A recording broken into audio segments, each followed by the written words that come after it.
টাকা মানে বেড়েছিল, ওই সময় আমি কিনেছিলাম, খুব কম কোয়ান্টিটির কিনেছিলাম, আমি 19,000 20,000 টাকার মতো কিনেছিলাম, 272 পিস। ঠিক আছে, এবার 272 পিস যে কিনেছিলাম তার কিছুদিন পর সেটা ডাউন হয়, আস্তে আস্তে যখন 34-32 টাকা পর্যন্ত নেমে যায়, আমি তখন সেটা আরো প্রায় 5,400 কোনো মানে আছে এরকম কাজগুলো করা? ঠিক আছে, এভারেজ করতে করতে করতে করতে আমার এখন 6,000টা কোয়ান্টিটি কেনা আছে, আর সেটার এভারেজ রয়েছে 34 টাকা 1 পয়সা।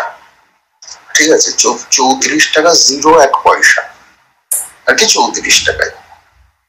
এইবার সমস্যাটা হয়েছে দাদা, এখন দেখি এটা আরো পড়তে পড়তে পড়তে পড়তে 18 টাকা 17 টাকা পর্যন্ত চলে আসছে। ঠিক আছে, অলরেডি 52 উইকস লোতে ওটা ছুঁয়ে ফেলেছে। তো এখন কি করব, মানে একটা পরামর্শ যদি দেওয়া যেত, কারণ একটা সময় আমি বিষয়টা নিয়ে একটু ঘেটেছিলাম, দেখছিলাম, তখন স্টকটার মোটামুটি আমার ভালো লেগেছিল বলে নিয়েছিলাম, এবার আমি এভারেজ করতে গিয়ে ফেসে গেছি। এখন আমার প্রায় 2,04,000 টাকা ইনভেস্ট করা এখানে, তার মধ্যে প্রায় 92,000 টাকা মতো লসে চলছে। এবার আমি ভাবছি আস্তে আস্তে পার্সিয়ালি বাইক সেল করে কি এটা ছাড়তে থাকবো, মানে 500টা কোয়ান্টিটি, 20 টাকা এলে 500টা কোয়ান্টিটি ছাড়লাম, 22 টাকায় এসে আরো 500টা ছাড়লাম, এরকম, নাকি একটু ধৈর্য ধরে ওয়েট করব, আমি কিছুই বুঝতে পারছি না। মানে আমি কটা দিন ধরে মন মানসিকতা একদম, আমার কোনোদিন শেয়ার মার্কেটে এরকম অভিজ্ঞতা হয়নি। ঠিক আছে, যেই এখন যে পরিস্থিতিতে আমি পড়ে গেছি, এই একটা শেয়ার পুরো আমার জীবনটাকে মানে চেঞ্জ করে দিল আর কি। কোনোদিন কোনো শেয়ারে এরকম সমস্যা আমার হয়। তাই দাদা, একটা ছোট ভাই হিসাবে তোমাকে আমি জিজ্ঞেস করছি, কিছু যদি পরামর্শ দিতে পারো, কি করব এখন? গুলো কোয়ান্টিটি কিনেছে এভারেজ যখন ছিল 70 টাকা মানে বেড়েছিল, ওই সময় আমি কিনেছিলাম, খুব কম কোয়ান্টিটির কিনেছিলাম, আমি 19,000 20,000 টাকার মতো কিনেছিলাম, 272 পিস। ঠিক আছে, এবার 272 পিস যে কিনেছিলাম তার কিছুদিন পর সেটা ডাউন হয়, আস্তে আস্তে যখন 34-32 টাকা পর্যন্ত নেমে যায়, আমি তখন সেটা আরো প্রায় 5,400 কি 500 পিস এরকম কিনেছিলাম। ঠিক আছে, এই এভারেজ করতে করতে করতে করতে আমার এখন 6,000টা কোয়ান্টিটি কেনা আছে, আর সেটার এভারেজ রয়েছে 34 টাকা 1 পয়সা। ঠিক আছে, 34 টাকা 0 1 পয়সা। এমন একটা কোম্পানির কথা বলতে চলেছি, এমন একটা স্টকের কথা বলতে চলেছি যে স্টকটা কিন্তু টোটাল ডিস্ট্রাকশন বলতে বোঝায়, 80% বেশি ডাউন হয়ে গেছে, মানে কিছু নেই স্টকটার। শুধুমাত্র 80% নিজে নিজে ডাউন হলো সেটা নয়, প্রমোটার 1 নাম্বার সেল করে চলেছে, 70% থেকে 50% সেলে চলে এসেছে, এত সেল করেছে। শুধু সেল করেনি, 12% স্টেক তারা কিন্তু বন্ধক দিয়ে দিয়েছে। শুধু সেখানে শেষ নয়, নেট ক্যাশ ফ্লো 6 কোটি টাকা নেগেটিভ, শুধু সেটা শেষ নয়, এখানে যে রিসিভেবল 50 crores এর বেশি রিসিভেবল রয়ে গেছে, কনস্ট্যান্ট পড়ে চলেছে। এমনই একটা কোম্পানির কথা বলে চলেছি, কোম্পানিটার আমরা দেখে নেবো কিরকম বিজনেস গ্রোথ রয়েছে, ফিউচার কেমন রয়েছে, ফান্ডামেন্টাল কেমন রয়েছে, ম্যানেজমেন্ট কি বলছে, কল রিপোর্টে দেখে নেবো কোম্পানির সম্পর্কে, ফান্ডামেন্টাল অ্যানালিসিস করে নেবো কোম্পানির সম্পর্কে, সমস্ত কিছু কিন্তু আমরা অ্যানালিসিস কাটছাট করে আমরা দেখে নেবো কোম্পানিটা কিরকম সিচুয়েশন রয়েছে। আমাদের এক বন্ধুর রিকোয়েস্ট এটা করা, তিনি ভীষণভাবে উদ্বিগ্ন, 6,000-এর মতো কোয়ান্টিটি প্রায় কিনে রেখে দিয়েছে, দিয়ে মাথায় হাত দিয়ে বসে আছেন কি করবো, কারণ কনস্ট্যান্ট অ্যাভারেজ করে চলছে, অ্যাভারেজ করে চলেছে, অ্যাভারেজ করেছে। এমনই একটা কোম্পানি যে বিষয়টি হচ্ছে দাদা, world wizard innovation and mobility বলে যে শেয়ারটি রয়েছে, সেটির প্রাইস যখন ছিল 70 টাকা মানে বেড়েছিল, ওই সময় আমি কিনেছিলাম, খুব কম কোয়ান্টিটির কিনেছিলাম। যে কোম্পানির সাংঘাতিক সিচুয়েশন তৈরি করতে পারে, এই ধরনের অ্যাভারেজ ডাউন করাটা মারাত্মক ক্ষতিকারক জিনিস। কিন্তু কোম্পানি যদি ফান্ডামেন্টাল স্ট্রং হয় তাহলে সেটা তোমাকে ভবিষ্যতে একটা বড় মাপের কিন্তু রিটার্ন দিতে পারে। তো আসা যাক কোম্পানির সঙ্গে দেখার আগে, শুরু করার আগে আমি সৌম্যকে স্বাগত জানাচ্ছি। দুর্দান্ত কোম্পানির ডিটেলস আমি আলোচনা করার চেষ্টা করেছি। 80% ডাউন হওয়া, total destruction, ruined company, end হয়ে যাবে কোম্পানি, এইগুলো সব নেগেটিভ পয়েন্ট। পজিটিভ 10খানা পয়েন্টের কথা বলবো, যেখানে মেমোরান্ডাম অফ আন্ডারস্ট্যান্ডিং রয়েছে। বড় বড় বিদেশি কোম্পানি সৌদি আরবিয়ার সঙ্গে কাজ করছে, ফিলিপাইন্সের বিশাল বড় অর্ডার পেয়েছে এবং সেখানে শেষ নয়, এছাড়াও গুজরাট ডেভেলপমেন্ট কর্পোরেশন 2000 কোটি টাকার মেমোরান্ডাম অফ আন্ডারস্ট্যান্ডিং রয়েছে। এছাড়া প্রচুর অর্ডার রয়েছে, বিদেশের 7খানা দেশ থেকে সব কোম্পানির ডেলিগেটরা এসছে এখানে আলোচনা করে তার সঙ্গে, এবং ভবিষ্যতে প্রমোটাররা প্রচুর পরিমাণ ক্যাপিটাল ইনফিউশন করতে চেষ্টা করছে। কোম্পানিটা 100 টাকার উপর দাম ছিল, আজকে 18 টাকা 50 পয়সা চলে এসেছে কোম্পানিটা। কোম্পানি কিরকম, কোম্পানি ডিটেলস কি, চলো ফটাফট দেখা যায়। এমন একটা কোম্পানিকে নিয়ে কথা বলতে চলেছি, কোম্পানিটা কিন্তু 80% ডাউন হয়ে গেছে, মানে অলমোস্ট মানে ডিস্ট্রয়েড কোম্পানি বলা যাচ্ছে। প্রমোটার হোল্ডিং হিউজ ভাবে ডাউন হয়ে গেছে। 70% যে প্রমোটার ছিল সেটা কিন্তু চলে এসেছে 51%। Constantly they are selling their stakes.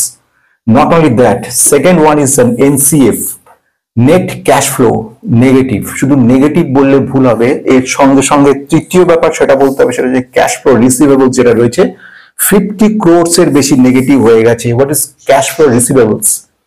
Cash flow receivables হচ্ছে এমনই একটা ব্যাপার, এমনই একটা প্যারামিটার অ্যাকাউন্টিং এ, যেখানে ধার দেনা রিলেটেড। ধার দিল কোম্পানিটা, তার ক্যাশের পরিমাণ যেটা নিয়ে একটা কোম্পানি এগোবে, ইনভেস্ট করবেন, ইনোভেশন করবে, সেগুলো নেগেটিভ হয়ে গেছে। Not only that, next one is pleasing. Company কিন্তু 12% এর বেশি কিন্তু প্লেজ করেছে এবং কন্টিনিউয়াসলি প্লেজ করে চলছে। Not only that, debt to equity ratio, লোনের পরিমাণ আনবিলিভেবল। যারা ডেট টু ইকুইটি রেশিও জানো না, আমার পেন ড্রাইভ নিয়ে দেখতে পারো বা মেম্বারশিপ নিয়ে দেখতে পারো, সেখানে আমি ডিটেলস বলেছিলাম। বেস্ট ইনভেস্টর গ্রুপ দেখতে পারো, অথবা সবচেয়ে ভালো পেন ড্রাইভ, সেখানে ডিটেলস বুঝিয়েছি। ডেট টু ইকুইটি রেশিও 1.28 রয়েছে, 1 এর কম থাকাটা উচিত। ঋণ বিভৎসভাবে ঋণ নিয়েছে। এতগুলো পয়েন্ট যেখানে রয়ে গেছে কোম্পানিটার সিচুয়েশন যেটা রয়েছে, আমাদের এক বন্ধু সাবস্ক্রাইবার রীতিমতো ভাবে মানে উদ্বিগ্ন কোম্পানির সম্পর্কে। সে জানতে চাইছে কি করা উচিত এমনই একটা কোম্পানি যেগুলো সব নেগেটিভ, অথচ আজকের এই ভিডিওর মধ্যে আমি যে স্টকটা কথা বলবো সেই স্টকটাতে একটা সময় ফিউচার দুর্দান্ত ছিল এবং এখনো বহু পয়েন্ট রয়েছে যেগুলো ভবিষ্যৎকে দুর্দান্ত করতে পারে। এমনই একটা স্টক সে নিয়ে প্রচুর পরিমাণে কিনেছে। বারবার যেটা বলি, একবার নিজে দেখে শুনে অ্যানালাইসিস করে নাও, কিংবা নেওয়ার সময় একটা লিমিট রেখে নাও। একেবারে 272টা কোয়ান্টিটি কিনে রেখেছিল, তাতে তার ভরসা হলো না। পরবর্তীকালে 5,500, 5,000, 5,500 কোয়ান্টিটি কিনলো। টোটাল এই মুহূর্তে 6,000 কোয়ান্টিটি নিয়ে একটা সাংঘাতিক অবস্থায় পড়ে আছে। তাকে নিয়ে বলবো কি করে হলো সিচুয়েশন। টোটাল ভিডিওটা নিয়ে বলার আগে আমি সবাই স্বাগত জানাচ্ছি টেক ইনভেস্টরের পক্ষ থেকে। নতুন যারা সাবস্ক্রাইব করে বেল আইকনটা প্রেস করে পুরো অজস্র লাইক কমেন্ট মুক্ত করে আমাকে। আসা যাক খুব গুরুত্বপূর্ণ পয়েন্টের দিকে। সেই পয়েন্টটা হচ্ছে, এমন একটা স্টকের কথা বলতে চলেছি আমার এই যে সিরিজগুলোর মধ্যে। আগে একই এনার্জিকে নিয়ে বলেছি ডিটেলসটা। আজকে যে স্টকটার কথা নিয়ে বলবো, যে নাম তোমার জানার জন্য উৎসাহী রয়েছে স্টকটা, সেটা হচ্ছে ward wizard innovation and mobility. একটা অদ্ভুত ধরনের স্টকটাকে তুমি অদ্ভুত কেন বলছি? স্টকটা যদি আমি বলতাম জঘন্য স্টক, কিন্তু জঘন্য শব্দটা একবার ইউজ করছি না। ওয়াই, কেন আমি জঘন্য শব্দটা ইউজ করছি না? তার পিছনে কারণ হচ্ছে একটা একটা করে বলতে চলেছি। জিনিসগুলো আসা যাক। সবচেয়ে প্রথম যেটা বলা দরকার হচ্ছে, কখনো ফোমোর উপর সে দাঁড়াবে না, অর্থাৎ ফিয়ার অফ মিসিং আউট। এখনই নেই, এটাই সুযোগ, আর পাবো না। সেকেন্ড ওয়ান, অর্ডার দিল মানে ঝাঁপিয়ে পড়লাম সেটা না, ধীরে ধীরে অল্প অল্প পরিমাণে কিনতে হয় স্টকটা সম্পর্কে। আমি ওয়ার্ড উইজার্ড নিয়ে কথা বলতে চলেছি, সেগুলো আমি 10খানা পজিটিভ পয়েন্ট বলবো, আর তারপরে 6টা নেগেটিভ পয়েন্ট বলবো। ডিসিশন তোমাদের হাতে রাখবো। ফার্স্ট অফ অল বিজনেসটা বোঝাবো, সেকেন্ড ওয়ান অর্ডার বোঝাবো, থার্ড ওয়ান ফান্ডামেন্টাল বোঝাবো, ফোর্থ ওয়ান ম্যানেজমেন্ট কি বলছে, ফিফথ ওয়ান প্রেস রিলিজ কি করেছে, যাতে সারা ইন্টারন্যাশনালি বড় বড় কোম্পানিগুলো, বড় বড় যারা ডেলিগেট তারা দেখা করছে কেন, এটাও একটা পজিটিভ। আবার মারাত্মক নেগেটিভ জায়গা, সেটা হচ্ছে প্রমোটার টোটালি রিটেলারদের উপর ফেলে চলে যাচ্ছে। যেখানে প্রমোটারের সংখ্যা 70% ছিল আর রিটেলারের সংখ্যা 29 ছিল, রিটেলার এখন চলে গেছে 48.50 হয়ে গেছে, আর এরা 70 থেকে বেছে 51 নিয়ে এসছে। কেন বিক্রি করেছে? এই ব্যাপারটা গুলো জানতে হবে আমাদেরকে। তারা প্রথমে আসা যাক একটা পয়েন্ট। সেই কোম্পানিটা 22 জানুয়ারি 2022 সেই ডেট থেকে আজকের দিনে, সেই দিন দাঁড়িয়েছিল 90 টাকা স্টকটার দাম, সেই স্টকটা আজকে 18 টাকা 50 পয়সা চলে এসছে। 80% ডাউন হয়ে গেছে 21শে জানুয়ারি 2022 থেকে 28শে মার্চ 2025-এর মধ্যে। এই অদ্ভুত স্টকটা কি কোম্পানির কাজ করে? Leading EV manufacturer company. এই এমনই একটা কোম্পানি, 2018 সালে আসা কোম্পানিটা। প্রচুর ফিউচার রয়েছে কোম্পানির, 10টার বেশি মডেলের কাজ করেছে, 2 হুইলার, 3 হুইলার, 4 হুইলার। 2 হুইলারের উপর কাজ করেছে, কিছু স্লো মুভিং ভেহিকল তৈরি করেছে, কিছু হাই স্পিড ভেহিকল তৈরি করেছে। 22টার বেশি রিটেল আউটলেট রয়েছে, 150টার বেশি শোরুম রয়েছে এবং 25টা কিন্তু ব্রাঞ্চ রয়েছে এবং 200টা সার্ভিস সেন্টার রয়েছে, 750 ডিলার রয়ে গেছে এবং 400টার বেশি যে শহরে কাজ করছে। 19খানা স্টেটের মধ্যে কাজ করা কোম্পানিটা সম্পর্কে আজকে আমি বলতে চলেছি বন্ধুরা। এমন একটা কোম্পানিকে বলতে চলেছি যার 60,000-এর বেশি কাস্টমার রয়েছে, হ্যাপি কাস্টমার বলা যেতে পারে, এবং বিশালভাবে কাজ করছে। সুন্দর কোম্পানিটার ফার্স্ট যে পয়েন্টের কথা বলবো, ডিসেম্বর 2024 রিসেন্টলি 3 হুইলার্সের মধ্যে যে কোম্পানিটা নিয়ে যে ব্র্যান্ডটা আনলো, জয় ই ট্রিক বলে কোম্পানিটার ব্র্যান্ডটার নাম, সেখানে 3 হুইলারের প্রচুর প্রোডাক্ট নিয়ে এলো, হাই স্পিড ইলেকট্রিক সমস্ত স্কুটার নিয়ে এলো, নিমো বলে এইগুলো আনলো। ফার্স্ট ওয়ান, যেগুলো পজিটিভ ঘটনা, যেগুলো দেখে মনে হয় কোম্পানিটা ইমপ্রুভ করবে।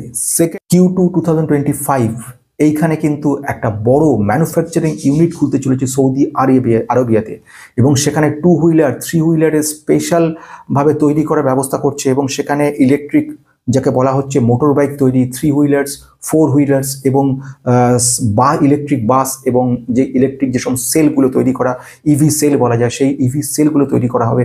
এইরকম একটা বড় লেটার অফ ইন্টেন্ট তৈরি করা হয়েছে। মেনে নিলাম লেটার অফ ইন্টেন্ট আর যেটা তৈরি করা দুটোর মধ্যে পার্থক্য আছে। চলে আসো 3 নম্বর পয়েন্টের দিকে। পয়েন্টটা সেটা হচ্ছে শুধু উৎসাহ নাও, একটা বড় অর্ডার পেয়েছে। এত বড় অর্ডার আনবিলিভেবল, 1.29 বিলিয়নের একটা বিশাল বড় অর্ডার এসছে ফিলিপাইন্স থেকে। এই ফিলিপাইন্স থেকে যে অর্ডারটা এসছে, সে অর্ডারে ছিল 2 হুইলার 3 হুইলার তৈরি করা, ইলেকট্রিক বাস তৈরি করা, এবং সেইটা গত অক্টোবর 2024 থেকে অলরেডি বানানো মানে একটা প্রস্তুত দেওয়া হয়ে গেছে। অর্থাৎ 4 নম্বর পয়েন্টের দিকে আসবো। এটা আরেকটা দুর্দান্ত ব্যাপার, সেটা কিন্তু মেমোরান্ডাম অফ আন্ডারস্ট্যান্ডিং। এটা হচ্ছে প্রায় 2000 কোটি টাকার বিরাট বড় একটা প্রজেক্ট, যে প্রজেক্টে গুজরাটের গভর্নমেন্ট সেখানে তাদের প্রথম ভারতের মধ্যে ফার্স্ট অটো অ্যান্সিলিয়ারি সমস্ত অটো ইলেকট্রনিক ভেহিকলস, অটো পার্টসগুলো তৈরি করার জন্য এদের একটা 4 মিলিয়ন স্কোয়ার ফিটের বিরাট বড় জায়গা, সেখানে কিন্তু এরা ইনস্টলেশনের কাজ করে ফেলেছে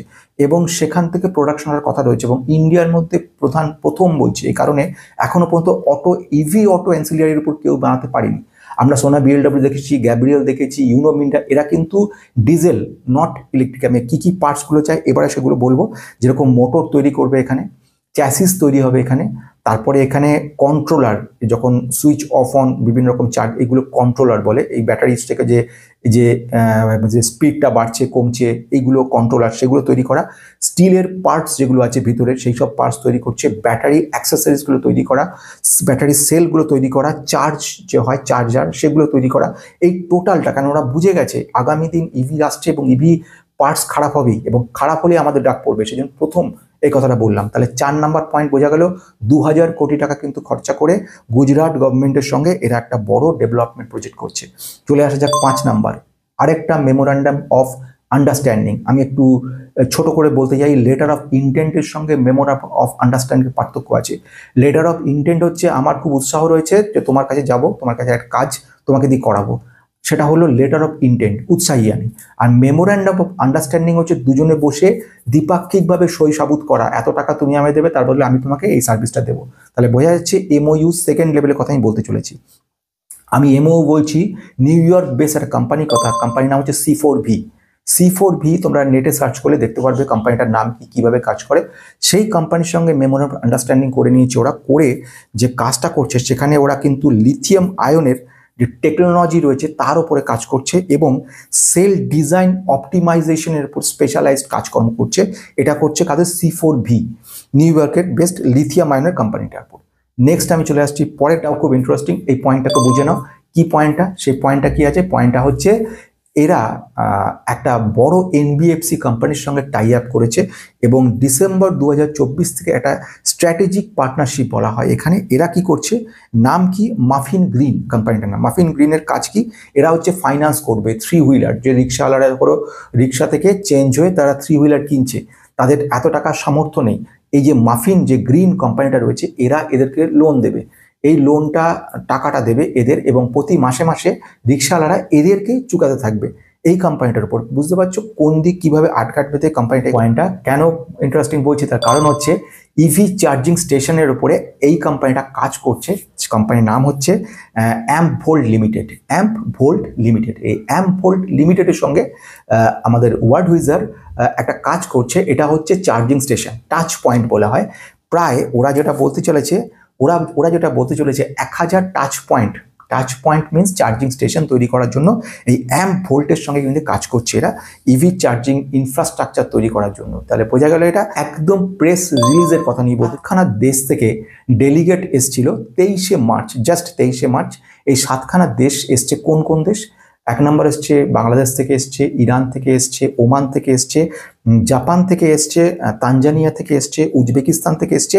এরা এই 7 জন নিউ দিল্লিতে ন্যাশনাল ডিফেন্স কলেজ যেটা আছে তাদের ওখান থেকে এই কোম্পানিতে ভিজিট করতে এসছে। কেন হঠাৎ এত কোম্পানি সারা ভারতে থাকতে হঠাৎ ইভিতে তো টাটা মোটরসের কাছে যেতে পারতো, বা অন্য কোনো কোম্পানি যে তারা ইভিতে একদম সামনে আছে তাদেরকে না গিয়ে এই কোম্পানির ক্ষেত্রে কেন এলো, হঠাৎ এমন কি ব্যাপার রয়েছে, সেই ব্যাপারটা নিয়ে রয়েছে।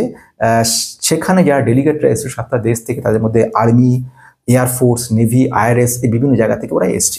প্রোমোটার ফান্ড ইনফিউশন করছে, অর্থাৎ ওয়ার্ড হুইজার প্রোমোটার ডিসিশন নিয়েছে তারা কিন্তু প্রচুর পরিমাণে ফান্ড রেইজ করতে চলেছে, বা ইনফিউশন অর্থাৎ ফান্ড মানে অ্যাড করা। এটা 26শে মার্চের কথা আমি বলতে চলেছি। এই রিসেন্ট ঘটনা এরা কিন্তু এই কাজটা করেছে। তাহলে এইগুলো হলো আমাদের সমস্ত পজিটিভ ঘটনাগুলো। এবারে আসবো নেগেটিভ ঘটনার দিকে। নেগেটিভ ঘটনা বলতে প্রথম গুরুত্বপূর্ণ পয়েন্ট, স্টকটা 80% পড়ে গেছে, অনেকের 50-60% পড়ে গেছে। এই যে পড়ে রয়েছে এখানে প্রোমোটার বিক্রি করে চলেছে, এটা একটা গুরুত্বপূর্ণ। প্রোমোটাররা হচ্ছে যাকে বলা হয় ওদের ভরসায় আমরা রয়েছি, কেন ওদের হিউজ পরি ইনভেস্টমেন্ট রয়েছে, ওদের ভরসা করার জায়গা যেখানে সেখানে আমরা আটকে গেছি। ওরা বিক্রি করে চলেছে কনস্ট্যান্ট, 1 নম্বর পয়েন্ট। সেকেন্ড পয়েন্ট, শুধু ওরা বিক্রি করছে না, ওরা প্লেজ করছে, এবং 12% প্লেজ করা মানে একটা অ্যালার্মিং সিচুয়েশনে চলে গেছে। Third point, debt to equity ratio 1.98 হয়ে গেছে, যেটা কিনা ভেরি ভেরি অ্যালার্মিং, এটাকে মাথায় রাখতে হবে। Number 4, NCF negative, net cash flow negative. Net cash flow নেগেটিভটা হতে পারে বিভিন্ন কারণে, এমপ্লয়ি কস্ট বেড়ে গেল হতে পারে, আমি প্ল্যান্ট মেশিনারি কিনলাম হতে পারে, কিন্তু এখানে যদি নজর দাও দেখবে 50 crores রিসিভেবলস রয়েছে। টাকা দিয়েছি, টাকা ফেরত পাইনি, আমি টাকা দিয়েছি, আমার হাতে ক্যাশ নেই, কোম্পানির হাতে, কোম্পানি এগোবে কি, কোম্পানি লোককে মাইনে দেবে কি? তো এইটা হচ্ছে কিন্তু রিসিভেবলস, খুব সাবধান এই জায়গাটা। আসা যাক, পজিটিভ নেগেটিভ দুটো দিক বোঝা যাবে। এবারে অ্যাকাউন্টিংয়ে ঢোকার আগে আমি no buy or sell recommendation, আমি যেটা পয়েন্ট বলতে পারি সেটা হচ্ছে কোম্পানি এই যে সিচুয়েশন দাঁড়িয়েছে, এমনও কোম্পানি আমি দেখেছি যে কোম্পানি কিন্তু মানে এমনই হতে পারে যে এই যে ধারগুলো করছে বা এই যে বিক্রি করছে, এইগুলো এই বড় বড় যে অর্ডারগুলো এসছে এগুলোকে মিট আপ করার জন্য। আমি 1 লক্ষ টাকা নিয়ে ব্যবসায় নেমেছি, খুব মোটামুটি চলছে, প্রচুর কম্পিটিশন আমার সঙ্গে, আমি অল্প অল্প বিক্রি করছি, কোনো লাভ তেমন পাচ্ছি না। হঠাৎ করে আমি একটা বড় অর্ডার ইন্টারন্যাশনালি পেয়ে গেলাম ফিলিপাইন্স থেকে, অর্ডারের পরিমাণ 10 লক্ষ টাকা, আমার যা 1 লক্ষ তার 10 গুণ। হয় আমার অর্ডারটা ছেড়ে দিতে হবে, না হলে আমাকে ধার দেনা করতে হবে কোনো না কোনো জায়গা থেকে, যেমনভাবে হোক যে করে হোক আমার সব কিছুকে বন্ধ করে রেখে আমাকে তুলতে হবে, কারণ আমাকে একটাই শুধু যদি আমি ঠিকঠাক নিতে পারি আমার পুরো টার্নিং পয়েন্ট করে দেবে আমাকে, এবং আমাকে একটা বড় জায়গায় তৈরি করে দেবে। কে না চায়? হতে পারে, মেবি এটা কারণ হতে পারে যে এই কারণের জন্য কিন্তু একটা অর্ডার নয়, 2000 কোটি টাকা গুজরাট থেকে যে অর্ডারটা এসছে, গুজরাট ডেভেলপমেন্ট কর্পোরেশনে কাজ করতে চলেছে।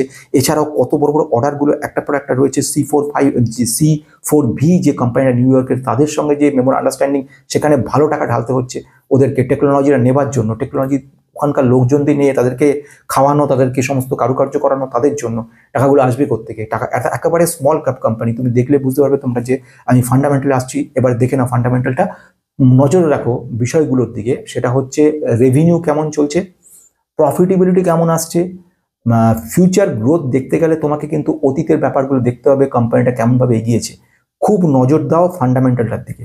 যে রয়েছি কোম্পানিটা যদি দেখে নিই এই সিচুয়েশনে এখন প্রচুরভাবে ডাউন হয়ে যাবে কোম্পানিটা।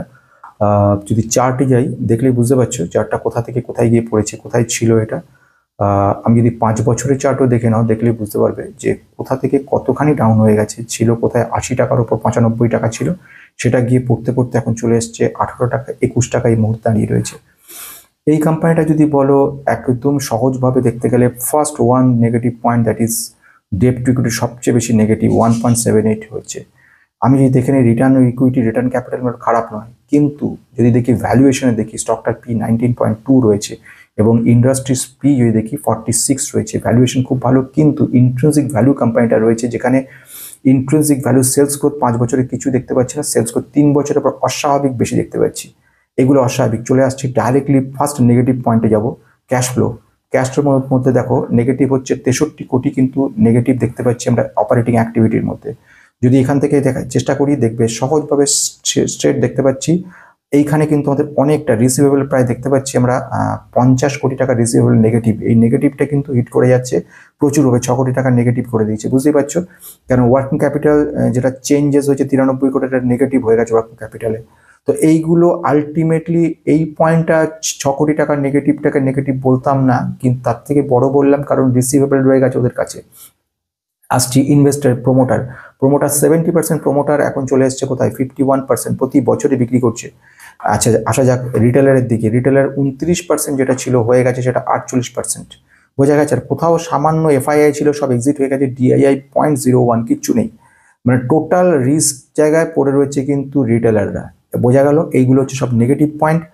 আরও নেগেটিভ পয়েন্ট রয়েছে, আমরা যদি ব্যালেন্স শিটে যাই টোটাল লাইবিলিটি পরিমাণ প্রতি বছরে লাইবিলিটি উত্তরোত্তর বেড়েই চলেছে।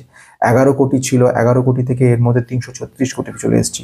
যদি এইবার আসছি পজিটিভ পয়েন্টগুলোতে। ফার্স্ট পজিটিভ পয়েন্ট যেটা নজরে পড়বে তোমার সেটা হচ্ছে রিটার্ন ইকুইটি ক্যাপিটাল এমপ্লয়েড ভালো, সেকেন্ড ওয়ান সেলস গ্রোথ ভালো, থার্ড যদি চলে আসি কোয়ার্টার রেজাল্টগুলোতে, লাস্ট কোয়ার্টারের রেজাল্ট দেখে নিই। গত বছরে ছিল, গত ডিসেম্বরে 106 কোটি টাকা যেটা ছিল সেলস গ্রোথ, সেটা কমে 86 কোটি হয়েছে। এবং গতবারে যেটা 11 কোটি আমাদের অপারেটিং প্রফিট ছিল সেটা হয়েছে 12 কোটি মতো। এবার আমি যদি চলে আসি নেট প্রফিট, ডাইরেক্টলি চলে আসি, নেট প্রফিট 5.70 ছিল, সেটা কিন্তু কমে হয়েছে 3.84। অথচ যদি কোয়ার্টারে দেখি, গত কোয়ার্টারে ছিল 5.96 নেগেটিভ, তার থেকে এটা কিন্তু পজিটিভ দেখতে পাচ্ছি আমরা, আস্তে আস্তে ইমপ্রুভ করছে। 1 নম্বর পয়েন্ট। যদি চলে আসি ডাইরেক্টলি বছরের লাস্ট ইয়ারগুলোতে কম্প্যারিজন করার চেষ্টা করি, দেখব গত বছর বা তার আগের বছর 14 কোটি, তার থেকে 19 কোটি বেড়েছে, তার থেকে কিন্তু অপারেটিং প্রফিট বেড়ে গেছে। এটা কিন্তু ভীষণ গুরুত্বপূর্ণ পয়েন্ট মাথায় রাখতে হবে। অপারেটিং প্রফিট ইয়ারলি কিন্তু আমাদেরকে পজিটিভিটি দেখাচ্ছে, যদিও আমরা ওয়েট করছি 2025-এর কি দাঁড়ার অপারেটিং প্রফিটের দিকে। কোয়ার্টার কিন্তু আমাদের নেগেটিভ দেখালো, নেট প্রফিট দেখি 14 কোটি পজিটিভ দেখাচ্ছে, কিন্তু কোয়ার্টারে যখন যাচ্ছি, কোয়ার্টারে গিয়ে নেট প্রফিট যদি চলে আসি সেখানে আমাদের কিন্তু দেখাচ্ছে 3 কোটি পজিটিভ। অর্থাৎ এই কোয়ার্টারগুলো যদি দেখি সাম করি, আলটিমেটলি এটা কিন্তু তুলনামূলকভাবে একটা নেগেটিভ দেখাচ্ছে। চলে আসা যাক পরবর্তী ক্ষেত্রে, সেটা হচ্ছে কি, সেটা হচ্ছে নেট প্রফিট পজিটিভ আমরা দেখতে পাচ্ছি। কোয়ার্টার অন কোয়ার্টার যদি দেখে নিই, এটা একটা পজিটিভ জায়গা দেখতে পাচ্ছি। এটা আমাদেরকে একটা পজিটিভ জায়গা দেখায় যে হ্যাঁ ভবিষ্যতে একটা ভালো কিছু হতে পারে। নেক্সট আমি চলে আসতে পারি যে আমাদের যে বিজনেসটার দিকে। বিজনেস কিন্তু দুর্দান্ত রয়েছে, যেটা আমি বলছিলাম আগে। ইউএসডি $1.29 বিলিয়ন বড় বেলা গ্রুপ থেকে এরা কিন্তু অর্ডার পেয়েছে, এরা ফিলিপাইন্সের কোম্পানিটা। আস্তে আস্তে 2018, 20, 22 সালে এগিয়ে চলেছে, 23-25 সালে বড়ভাবে এগিয়ে চলেছে। পার্টনারশিপ করেছে স্পিড ফোর্স কোম্পানির সঙ্গে, 1000 বেশি টাচ পয়েন্ট তৈরি করেছে এরা। এছাড়া জয় ই বাইক এদের যে বলা যেতে পারে এটা হচ্ছে ব্র্যান্ড এদের, সেই হিসেবে এরা কাজ করছে এবং ইমপ্রুভ করে চলেছে। ম্যানুফ্যাকচারিং ফ্যাসিলিটি তৈরি করেছে, যেটা আমি আগে এই সবগুলো সব বলে নিয়েছি। 70,000 কোটি যেটা ছিল আরও ইমপ্রুভ করে চলেছে, আগামী দিনে আরও বাড়তে চলেছে। 750 ডিলার, 400 সিটি রয়েছে, 1 লক্ষের বেশি স্যাটিসফাইড কাস্টমার রয়েছে। যেটা আমি 60,000 বলছিলাম, ওটা এখন এই মুহূর্তে এদের এখানে দেখছি আপ টু ডেট, এটা লেটেস্ট এদের খবর। অর্থাৎ লেটেস্টটা হচ্ছে আমরা এখান থেকে যদি দেখো নিজেরাও দেখে নিতে পারবে। ইনভেস্টরে ঢুকবে, ইনভেস্টরের তলায় ডকুমেন্টে যাবে, ডকুমেন্টে গিয়ে এইখানে দেখবে ফেব্রুয়ারি কনকলসের পিপিটিতে ঢোকার পরেই কিন্তু আমরা পেয়ে যাচ্ছি এটা। এবং এখান থেকে ডিটেলসে কোম্পানি এখন কিরকম সিচুয়েশন রয়েছে, কতটা কীভাবে কাজ করছে, এইগুলো একটা বিশ্বাস রাখতেই পারে এগুলোর ওপরে। কারণ এতটা মিথ্যা করবে না। যেসব অর্ডারগুলো কিছু লেটার অফ ইন্টেন্ট পেতে পারে, সেটাতে কোনো খারাপ ব্যাপার নয়, কিন্তু মেমোরান্ডাম অফ আন্ডারস্ট্যান্ডিং প্লাস যে কোম্পানি ফিলিপাইন্সের কোম্পানি অর্ডার দেওয়া অনুযায়ী কিন্তু কাজ করা শুরু করে দিয়েছে। শুধু অর্ডার পেয়ে টাকাগুলো নিয়ে পালিয়ে গেলাম সেটা নয়, এরা কিন্তু অর্ডার পেয়ে কাজ করছে না তা না, এদের একটা একটা করে এগিয়ে চলেছে। তাছাড়া গুজরাট ডেভেলপমেন্ট কোম্পানির সঙ্গে যখন এটা টাই আপ করছে, এরকম সিচুয়েশনে হয়ে কোম্পানিটা উঠে যাবে, এই ধরনের চিন্তাভাবনাটা এতটা বোধহয় না রাখলেই ভালো হয়, এতটা খারাপ অবস্থা না ভাবলেই মনে হয় ভালো হয়। আমি একবারও বাই সেলের কথা বলবো না, কিন্তু এই ঘটনাটার কথা আমি বলতে চাই, সেটা হচ্ছে কোম্পানি কিন্তু একটা ভবিষ্যৎ রয়েছে। এবং আমার এই যে অ্যানালিসিসটা আমার নিজস্বভাবে আমি নিজে করেছি, তোমরা নিজেরা অ্যানালিসিস করে তবে এর মধ্যে থেকে ব্যাপারগুলোকে করবে। আমি আমার মতে মনে হয়েছে এই মুহূর্তেও এখনও যেখানে 80% ডাউন, সেই মুহূর্তেও আমার মনে হয়েছে যে এখনও কোম্পানির থেকে কিন্তু আমাদের বেশ কিছু জিনিস পাওয়ার রয়েছে। আমরা এক্সপেক্ট করব ভবিষ্যতে কোম্পানিটা কিন্তু ভালো করবে, এই আশা নিয়ে শেষ করছি। নমস্কার।